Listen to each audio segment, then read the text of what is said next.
This is how I make caramel ice cream and gooey fudge double chocolate brownie. I scaled out my ingredients and added 50 grams of organic cane sugar to a saucepan to caramelize. To make it easier to melt the sugar, I added about a tablespoon of hot water and cooked the sugar on medium heat.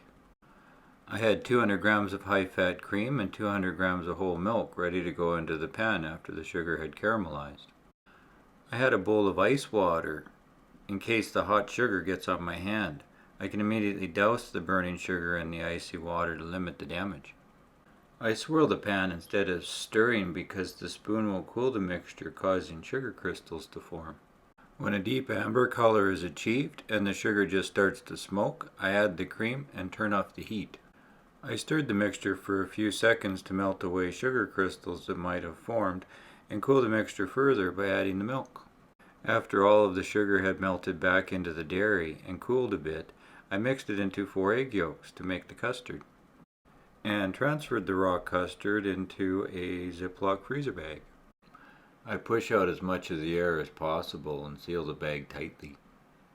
I cooked the custard using an immersion circulator set at 85 degrees Celsius for 1 hour.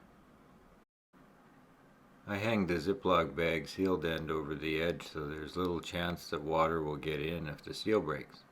I like to use a little clip to hold the lid down on the bag to hold it in place too. It doesn't need to be flopping around in the water.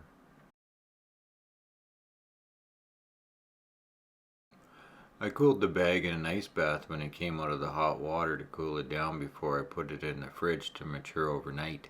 Using a custard that is used right away after cooking and cooling can sometimes be bland. The ingredients develop their flavors together and are more intense the next day. I strain the custard through a fine mesh sieve to remove any sugar crystals or bits of coagulated egg to make the ice cream super smooth. I chilled down the bowl for a few minutes until frosty and poured in the custard when the paddles were moving. A 500 milliliter batch of ice cream does not take very long to freeze into a thick and creamy consistency, about 10 minutes. After about 5 minutes, the custard is noticeably thicker and starting to come away from the side of the bowl.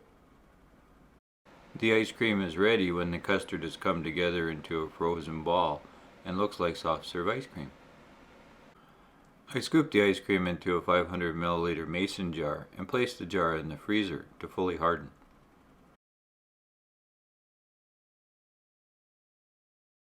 This is how I make gooey fudge brownies in small mason jars. I scaled 60 grams of semi-sweet chocolate and 30 grams of butter and melted them together in a double boiler. In another bowl, I added a whole egg and scaled 60 grams of organic cane sugar, 20 grams of organic turbinado style cane sugar, and 5 milliliters of vanilla extract. I beat the egg with the sugar and vanilla with a hand whisk for a few minutes until the mixture is ribbon-like.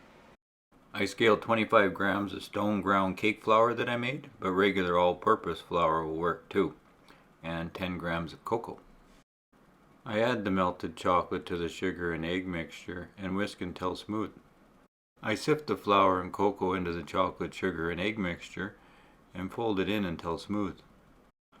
I divided the brownie batter between 3 125 ml mason jars, which scaled out to 75 grams each. I placed the jars in a frying pan to make it easier to transport them to and from the oven, and bake the brownies at 350 degrees Fahrenheit for 20 minutes. When the brownie jars come out of the oven, I carefully transfer them to a wire rack to cool to room temperature. The surface of the brownies will be cracked and deflated slightly in the center. The texture is soft and chewy, but cooked through. I added a scoop of caramel ice cream and served with a small demi-tasse spoon. Gooey fudge brownie and caramel ice cream melt together to create a very rich and satisfying indulgence any time of the year.